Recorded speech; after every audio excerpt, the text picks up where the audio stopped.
ओम शांति। 10 दिसंबर 2024 के ईश्वरीय महावाक्य। मुरली का सार। मीठे बच्चे, तुम्हारे यह रिकॉर्ड संजीवनी बूटी हैं। इन्हें बजाने से मुरझाइश निकल जाएगी। प्रश्न, अवस्था बिगड़ने का कारण क्या है? किस युक्ति से अवस्था बहुत अच्छी रह सकती है?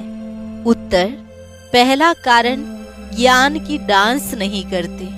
झरमुई झगमुई में अपना समय गंवा देते हैं, इसलिए अवस्था बिगड़ जाती है। दूसरा, दूसरों को दुख देते हैं तो भी उसका असर अवस्था पर आता है। अवस्था अच्छी तब रहेगी जब मीठा होकर चलेंगे, याद पर पूरा अटेंशन होगा। रात को सोने के पहले कम से कम आधा घंटा याद में बैठो, फिर सवेरे उठकर याद करो तो अवस्था अच्छी रहेगी। मुरली के मुख्य पॉइंट्स। बाबा ने कहा, रोज मुझे याद करो तो धारणा बहुत अच्छी होगी, परंतु जैसे मैं डायरेक्शन देता हूँ वैसे तुम याद करते नहीं हो। माया यथार्थ याद करने नहीं देती। मेरे कहने पर तुम बहुत कम चलते हो और माया के कहने पर ज्यादा। फरमान पर नहीं चलेंगे तो ऊंच पद कैसे पाएंगे? फिर बाबा ने कहा, तुम कर्म सन्यासी नहीं हो, इसलिए दिन भर भले काम धंधा आदि करो, खाना भी पकाओ, परंतु रात में और सवेरे सवेरे बाप को अच्छी तरह से याद करो। रोज रात को सोने से पहले कम से कम आधा घंटा याद में जरूर बैठना चाहिए। याद से ही मदद मिलेगी। बाप का बने हो तो पूरा डायरेक्शन पर चलना है और बलि भी चढ़ना है। बाबा ने कहा, तुम बलि नहीं चढ़ते हो तो हम वर्षा कैसे देंगे? इस पुरानी दुनिया की कीचड़ पट्टी में ममत्व नहीं रखना चाहिए। जब भी सर्विस पर जाओ तो थोड़ा समय बाबा को याद जरूर करो। यह नियम बना लेना चाहिए, फिर माया के तूफान नहीं आएंगे। अवस्था भी बड़ी रिफाइन हो जाएगी और योग में लाइन क्लियर रहेगी। लास्ट में बाबा ने कहा, यह 5000 वर्ष का रील है। जो कुछ भी पास हुआ वह ड्रामा, भूल हुई वह भी ड्रामा।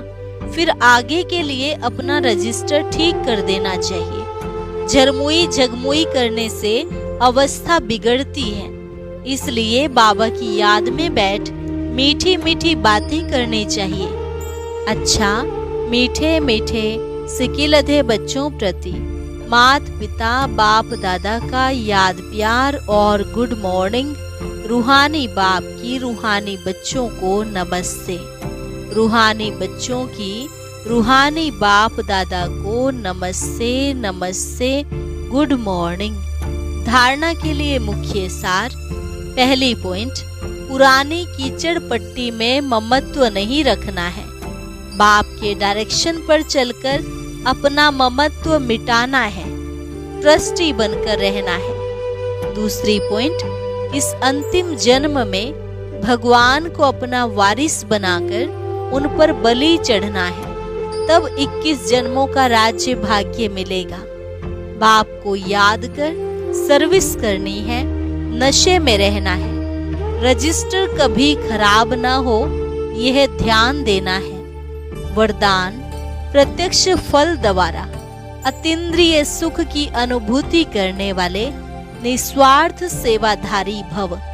प्रत्यक्ष फल द्वारा अतीन्द्रिय सुख की अनुभूति करने वाले निस्वार्थ सेवाधारी भव। सतयुग में संगम के कर्म का फल मिलेगा, लेकिन यहाँ बाप का बनने से प्रत्यक्ष फल वर्षे के रूप में मिलता है। सेवा की और सेवा करने के साथ साथ खुशी मिली। जो याद में रहकर निस्वार्थ भाव से सेवा करते हैं उन्हें सेवा का प्रत्यक्ष फल अवश्य मिलता है। प्रत्यक्ष फल ही ताजा फल है जो एवर हेल्दी बना देता है। योग युक्त यथार्थ सेवा का फल है खुशी, अतीन्द्रिय सुख और डबल लाइट की अनुभूति। स्लोगन, विशेष आत्मा वह है जो अपनी चलन द्वारा रूहानी रॉयल्टी की झलक और फलक का अनुभव कराए। विशेष आत्मा वह है जो अपनी चलन द्वारा रूहानी रॉयल्टी की झलक और फलक का अनुभव कराए। ओम शांति।